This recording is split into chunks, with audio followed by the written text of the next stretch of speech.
नमस्कार, मी सुनीता। आज मी तुम्हाला द सर्कल या अत्यंत प्रभावी आणि विचार करायला लावणाऱ्या चित्रपटाची कथा सांगणार आहे। हा चित्रपट प्रसिद्ध इराणी दिग्दर्शक जाफर पनाही यांनी दिग्दर्शित केला आहे। जाफर पनाही हे इराणी चित्रपटसृष्टीतील अत्यंत संवेदनशील आणि धाडसी दिग्दर्शक मानले जातात। त्यांच्या चित्रपटांमध्ये सामान्य माणसाचे जीवन, विशेषतः महिलांचा संघर्ष, वास्तववादी आणि साध्या शैलीत मांडले जातात। ते समाजातील अन्याय, बंधने आणि मानवी वेदना प्रभावीपणे उलगडतात। द सर्कल हे शीर्षक अत्यंत अर्थपूर्ण आणि प्रतिकात्मक आहे। या चित्रपटात सर्कल म्हणजे स्त्रियांच्या आयुष्यातील अखंड चालणारे बंधनाचे चक्र। एका स्त्रीची कथा संपते आणि दुसरी सुरू होते, पण परिस्थिती बदलत नाही। चित्रपटाची रचना देखील गोलाकार असल्यामुळे कोणालाही पूर्ण सुटका मिळत नाही आणि त्या जणू एका बंद वर्तुळात अडकल्या आहेत असे वाटते। याचबरोबर हे शीर्षक समाजाने घातलेल्या अदृश्य मर्यादा, स्वातंत्र्यावर बंधने आणि निर्णय घेण्याच्या अभावाचे प्रभावी प्रतीक आहे।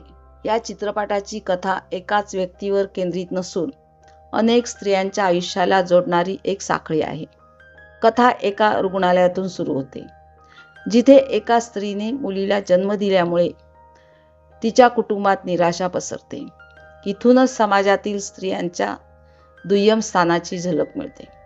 यानंतर कथा हळूहळू वेगवेगळ्या स्त्रियांकडे वळते।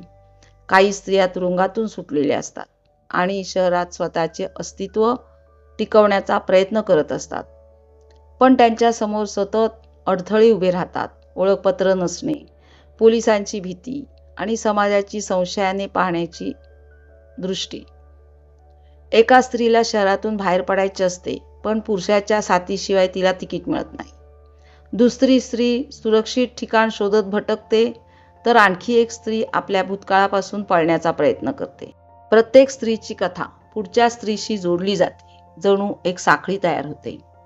चित्रपटाच्या शेवटी पुन्हा तुरुंगाचा संदर्भ येतो आणि प्रेक्षकांना जाणवते की या सर्व स्त्रिया अशा एका चक्रात अडकल्या आहेत, जिथून बाहेर पडणे अत्यंत कठीण आहे। हा चित्रपट इराणी समाजातील स्त्रियांवरील अन्याय, बंधने आणि नियंत्रण यांचे कठोर वास्तव दाखवतो, जिथे प्रवास, मातृत्व किंवा उपचार घेणे यांसारख्या साध्या गोष्टी भीती आणि अडथळ्यांनी भरलेल्या असतात।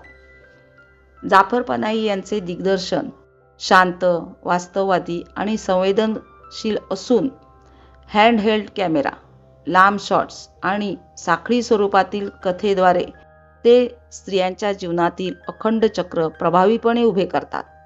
चित्रणातील फिरणाऱ्या हालचाली आणि बंद जागा सर्कलचा अर्थ अधिक स्पष्ट करतात। द सर्कलमध्ये कैद हा एक महत्त्वाचा प्रतिकात्मक घटक आहे। ओळखपत्र, प्रवास आणि वागणुकीवरील बंधने स्त्रियांची वाढती कैद दाखवतात। त्यांना बसचे तिकीट घेता येत नाही, हॉटेलमध्ये राहता येत नाही किंवा सार्वजनिक ठिकाणी वावरायलाही मर्यादा असते, ज्या पुरुषांवर नसतात।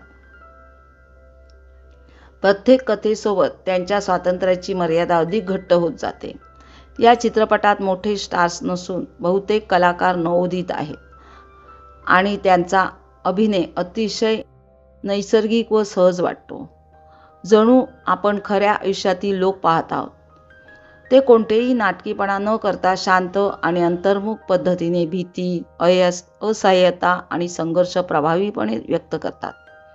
अरुंद रस्ते, बंद जागा आणि सतत फिरणारा कॅमेरा मिळून एक घुसमट निर्माण करतात, ज्यामुळे प्रेक्षकही त्या स्त्रियांसोबत त्या परिस्थितीत अडकलेले असल्याचा अनुभव घेतात। त्यामुळे हा वाढता अडथळा प्रेक्षकांवर खोल परिणाम करतो आणि वास्तव लोकेशन्स व नैसर्गिक अभिनयामुळे हा चित्रपट अत्यंत वास्तववादी, अस्वस्थ आणि मनाला भिडणारा ठरतो। म्हणूनच प्रदर्शित झाल्यावर त्याला आंतरराष्ट्रीय स्तरावर मोठी दखल मिळून गोल्डन लायन पुरस्कारही मिळाला। अशा आणखी कथा पाहण्यासाठी चॅनलला सबस्क्राईब करा आणि व्हिडिओ आवडला असेल तर लाईक नक्की करा। पुन्हा तुमच्या भेटीला येत आहे। नमस्कार।